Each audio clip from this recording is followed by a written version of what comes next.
అవునరా? ఆహా. విద్య ఆ? ఏమైంది సిస్టర్ అట్లున్నావు? పొలమ్మ నిన్ను పీకినట్టుంది. రే నువ్వు నోరు మూయరా, రా వచ్చి కూర్చో. ఏమి అట్లున్నావు? మా అమ్మ వచ్చింది. దేనికి? మా అమ్మ బయటికి వెళ్ళింది, ఎక్కడికి వెళ్ళొద్దు అని చెప్పింది. నేనేమో రోడ్ ఎక్కకుండా చాయ్ వాళ్ళ ఇంటికి పోయినా. అయితే ఎవరైనా వాకి లేకోకుండా పోతారా అని వచ్చింది. మరి తప్పే కదమ్మా, అట్లా ఎవరైనా చేస్తారా? మీ అమ్మ కాబట్టి వచ్చింది, అదే మా అమ్మ అనుకో ఊరంతా తిప్పులాడిచ్చి కొట్టేది. ఇదిగో విద్య.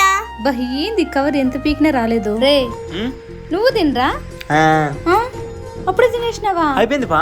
గ్యాపీరా, మేము తుంచడంలో నువ్వు అప్పుడే నోట్లో కూడా వేసేసుకున్నావు కదరా. మేము అబ్బాయిలు, మీరు ఈ రోజైనా తిండేలే, చూసి తింటారు. మీకు కకృతిరా, ఆగలేరు, ఏడ్చినావులే తిన. సర్లే గాని మా అమ్మ చికెన్ చేస్తుందంట, రాండి పోయి తిందాం. చికెన్ అని చెప్పి చట్నీకి పెట్టించినావు కదపా. మన మొగానికి బాబు ఎప్పుడైనా చికెన్ పెట్టించిందపా. ఊరుకో ఉన్నాను, నేనేమన్నా కలగన్నానా? మా అమ్మ చింతకాయ చట్నీ చేస్తుందని చికెన్ అనే చెప్పిందిరా.